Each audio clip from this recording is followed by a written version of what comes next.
Selamat pagi peserta didik yang Bapak banggakan. Bertemu kembali dengan Bapak dalam mata pelajaran ilmu pengetahuan alam.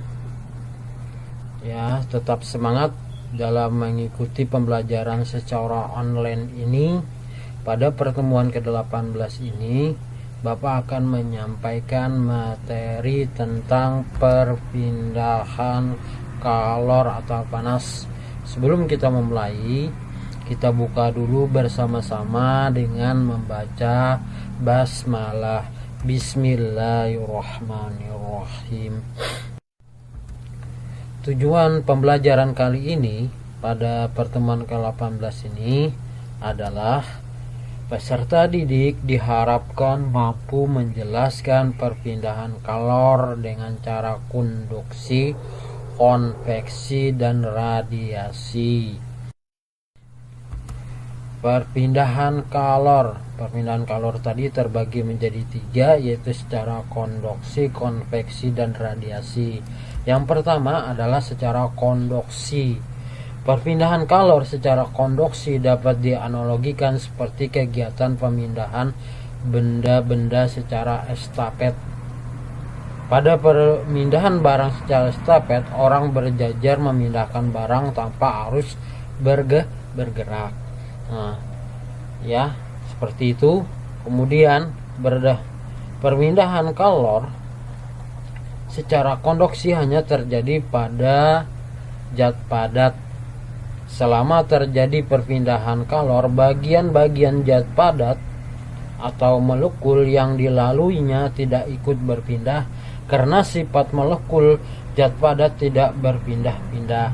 Jadi, kalor hanya merambat, sedangkan zat padat berfungsi sebagai penghantar.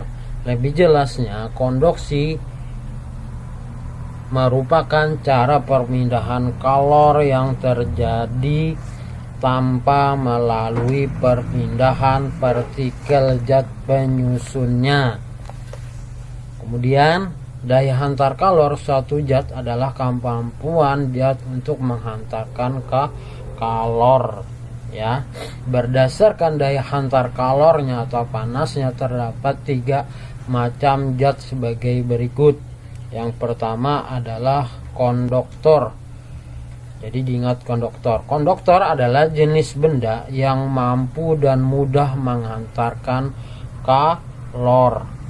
Contohnya apa saja? Contohnya adalah ada besi, perak, tembaga, aluminium, kuningan.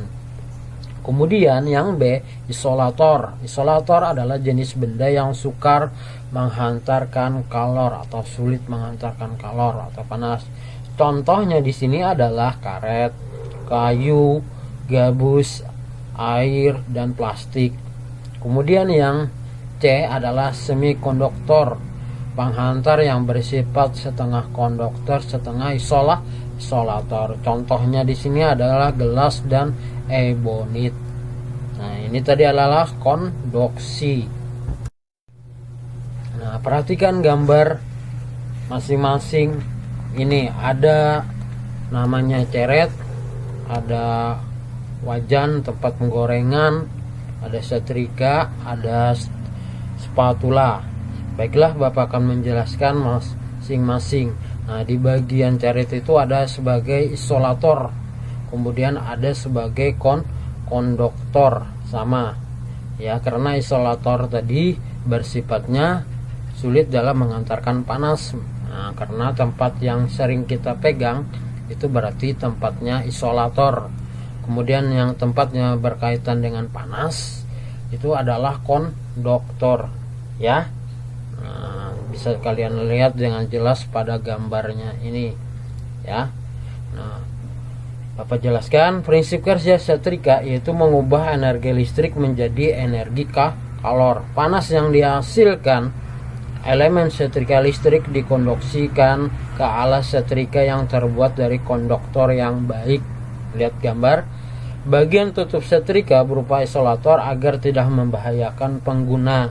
Meskipun demikian, pengguna harus tetap berhati-hati agar alas setrika tidak mengenai kulit pada saat menyetrika.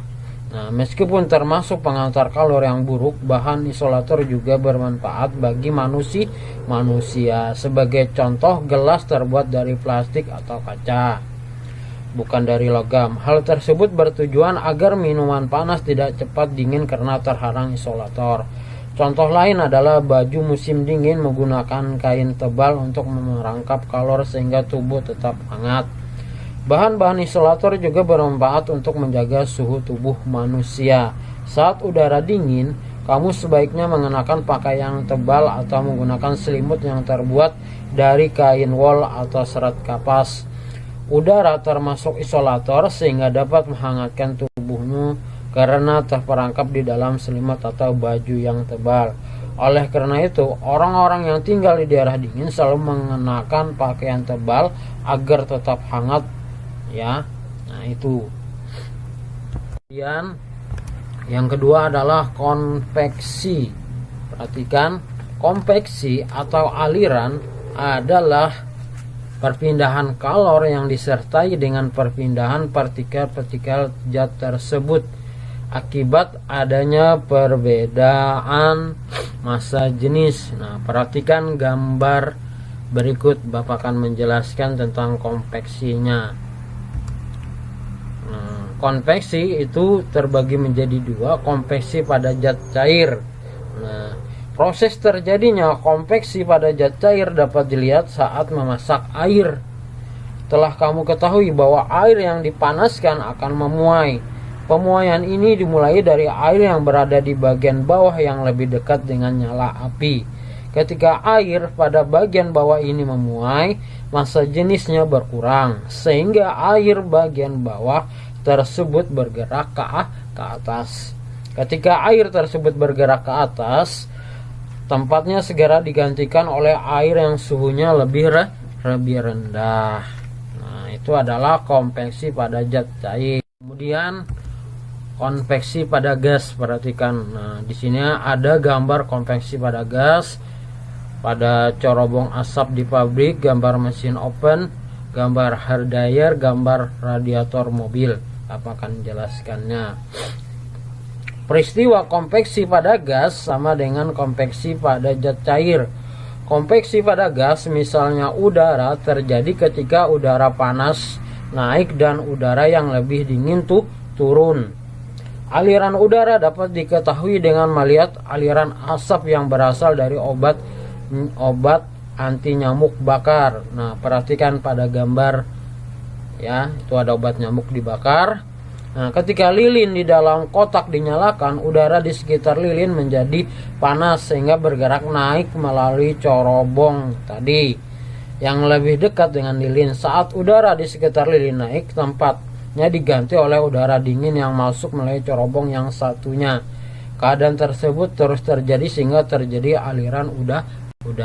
Dilihat pada gambar. Penerapan konveksi udara dapat kamu temui dalam kehidupan sehari-hari. Misalnya pembuatan corobong asap pada tangki pabrik serta terjadinya angin darat dan angin laut. Bisa kalian lihat pada gambar, ya.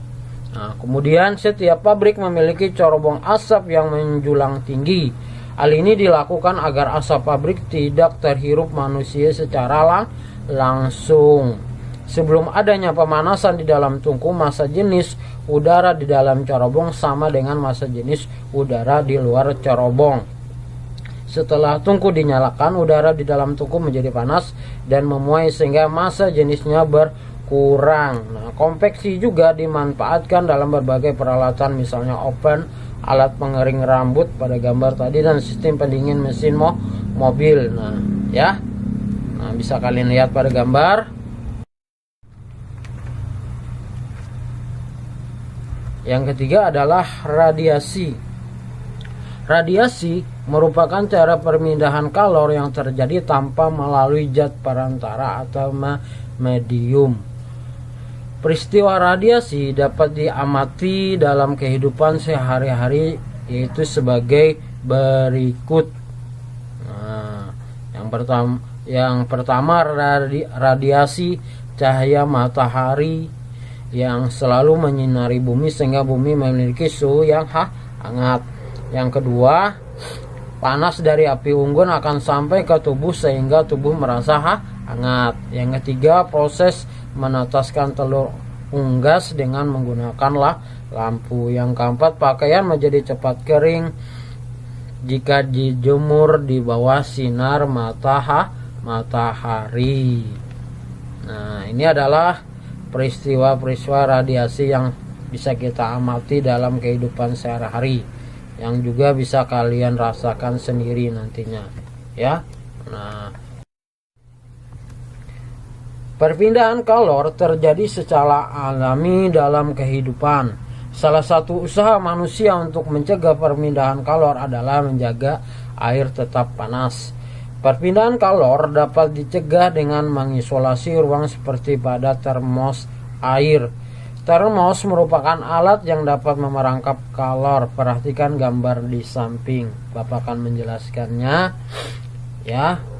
Nah, dapatkah kalian menjelaskan prinsip kerja bagian-bagian termos? Nah, pada termos terdapat dinding kaca yang bagian dalam dan bagian luarnya dibuat mengkilap. Dinding kaca bagian dalam dibuat mengkilap agar kalor dari air panas tidak diserap di dinding. Sementara bagian luar dinding kaca dibuat mengkilap berlapis perak agar tidak terjadi perpindahan kalor secara radiasi. Antara dinding kaca bagian dalam dan bagian luar terdapat ruang hampa yang berfungsi untuk mencegah perpindahan kalor secara konveksi. Bagian tutup termos terbuat dari bahan isolator agar tidak terjadi perpindahan kalor secara konduksi sehingga air dalam termos tetap panas. Nah, bisa kalian lihat pada gambar bagian atas penutupnya terbuat dari isolator, air panas di dalam, ada wadahnya terbuat dari plastik atau logam, kemudian ada selubung kaca, ruang hampa udara dan bantalan agar terselubung kaca tidak bergerak. Demikianlah materi kali ini yang dapat Bapak sampaikan. Kurang lebihnya Bapak mohon maaf. Semoga apa yang Bapak sampaikan tadi bisa bermanfaat, bisa dipahami, dimengerti, dan dipelajari kembali.